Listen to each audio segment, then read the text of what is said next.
Hi, welcome back to yet another episode of the Mental Health Show. I am Kanyes J. Edna and I'm taking you back to toxic relationships. If you watched last week's episode, we were talking about toxic relationships, family relations, and friendships. Today, I'm going to take you through toxic romantic relationships. You guys are there thinking that relationships are ended by cheating and what. There is also something called emotional abuse. And how can you know you're being emotionally abused? I'm going to give you the signs and I'm going to give you the shortest solutions to your problem. These are the signs of a toxic relationship, or that your partner is toxic. These people are naturally emotionally abusive. They do not care about your emotions. Every time you express your emotions, they don't care. Baby, this is how I feel. How you have seen a boyfriend, have you a boyfriend or a girlfriend who you express them, I feel I have anxiety or I'm depressed, and they don't really care about you? That's a toxic person. Or if there are things that they do and they make you feel a certain kind of way emotionally, and then you explain to them and then they don't care, that's a toxic partner. You need to leave. Wait, I told you I was going to give you a solution at the end, but that's also one of them. The second thing about toxic relationship is you're always wondering if the person secretly hates you. Yes, you can actually be in a relationship, but when you don't feel safe around this person, you feel like, if I tell them I achieved A, B, C, D, they're not going to be happy with me, because it hurts their ego that you have achieved a certain kind of thing. What you need to do in such a stance is communicate. You need to communicate with your partner. I don't feel that you're celebrating my successes as you should, or I don't feel, or I wish that you could celebrate my success this way, because if you don't celebrate them this way, I feel you're not happy for me. Yeah, you could communicate about that. Then the third one is, if your relationship is toxic, you find out that your partner cares for other people more than you, both physically, emotionally, and psychologically and romantically. Like, you see them having chemistry with other people and not with you. So you need to look out for those signs. I think even this may be like a bedrock or a foundation for a cheating partner. So you need to look out for all those signs in order to protect your mental health in this relationship. The fourth one is you find the need to hide how you really feel around them. The moment you feel like, relationships for me, I feel like they are supposed to be a place of comfort. You know how you have like a best friend or that you go to speak to them when you're extremely happy and extremely sad? Well, your partner, your toxic partner, you feel like, what?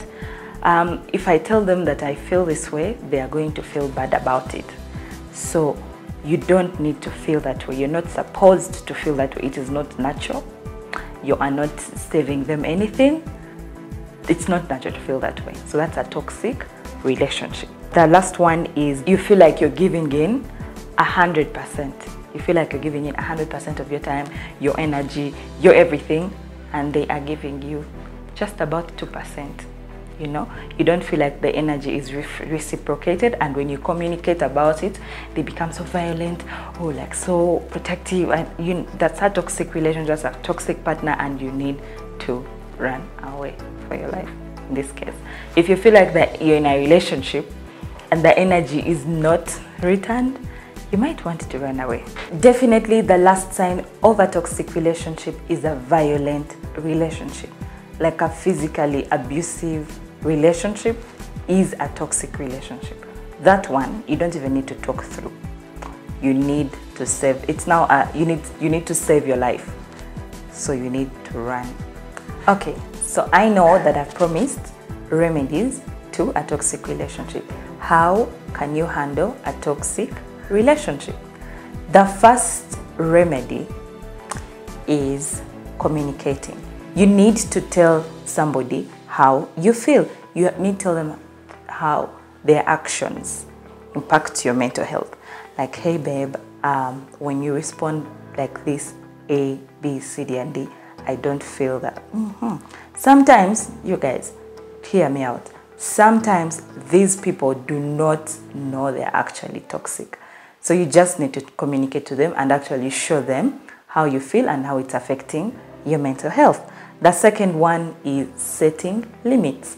You need to come out of the shell that you are being maybe abused emotionally by this toxic relationship and set your boundaries. You need to be assertive and communicate how you want to be communicated to.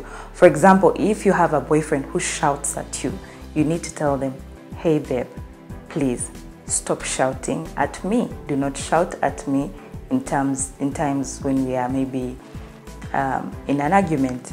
I would like us to approach it in a more polite way, like this and like this and like this. You are setting boundaries and limits, and you're being assertive, but most importantly, you are protecting your mental health, which is the most important thing here. And then the fourth one is you have to control your responses. Yes, this is two-way. Sometimes how we respond actually triggers the toxicity of a relationship. Do you understand what I'm saying? This is what I'm saying. Sometimes if somebody shouts at you, hey, go and pick for me tea, then you actually cave in and go and pick tea. You are feeding or showing them that you actually respond to that kind of communication. So you are encouraging the toxic relationship. That needs to stop. You need to first, of course, when you have communicated, you need to show them that, yo, I am not a dog, you can't bark at me. So speak to me like a human being who's your partner, not your child. Yes. And then sometimes if you also, when they shout and you shout, that can be like your mode of communication. Both of you, you shout, you're shouting, you're shouting. That encourages the toxic relationship in that area. So you need to control your responses. The last one is ending a toxic relationship. There are types of toxic relationships, the ones that are physically abusive. Don't even think about setting boundaries or controlling your responses. No, you need to end this relationship, because at the end of the day, your mental health comes first. Because when you go to work, when it's time to work, nobody's going to ask you, hey, why do you have a bruise? Or, you know, your boss needs like deliverables. You not tell them, oh my God, I'm so sorry. I spent the whole night, coming down a fire between me and my husband. My husband beat me up. No, you need to run away from such toxic relationships, the ones that are physically abusive. And then if you have gone through the first 4 steps I gave you and there is no change, you need to end the relationship, because that one is not good for you.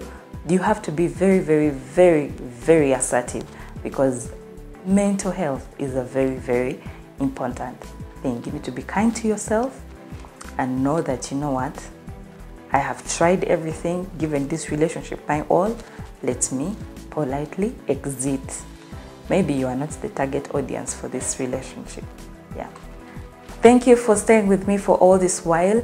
I hope that you will be more assertive and more clear with our boundaries. I hope that you will be able to know when you are being emotionally abused in a toxic relationship.